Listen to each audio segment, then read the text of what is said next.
તો પરિવારની અંદર જ પરિવારની વચ્ચે આ સત્તા માટે ખેંચ થઈ રહી છે।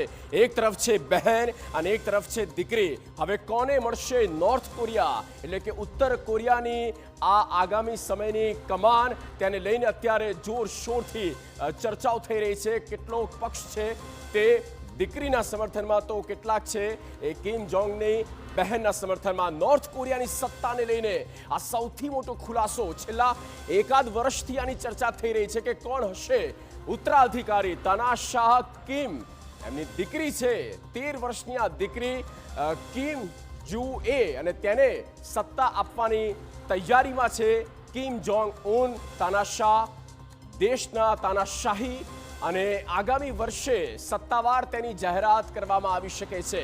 તેની દીકરીને કમાન આપવાની તૈયારીમાં છે।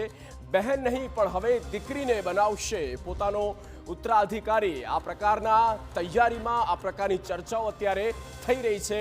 અત્યાર સુધી બહેનને સત્તા સોંપવામાં આવે તેવી ચર્ચાઓ હતી, પણ સાઉથ કોરિયા એટલે કે દક્ષિણ કોરિયાના એક એજન્સીના રિપોર્ટમાંથી જે જાણકારી પ્રાપ્ત થઈ રહી છે કે કિમ જોંગ ઉનની બહેન નહીં પણ તે દીકરીને સત્તા આપવાની તૈયારીમાં લાગ્યા છે।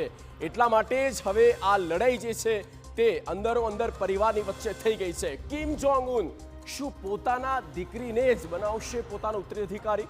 હાલ સમગ્ર દુનિયામાં આ જ ચર્ચા છે અને છેલ્લા કેટલાક મહિનાઓથી હાલ કિમ જોંગ ઉન સાથે તેઓની 13 વર્ષની દીકરી સતત જોવા મળી રહી છે। સેનાના કોઈ કાર્યક્રમથી લઈને પરમાણુ મિસાઇલના પરીક્ષણ સુધી હાલ કિમની દીકરી સતત જોવા મળી રહી છે।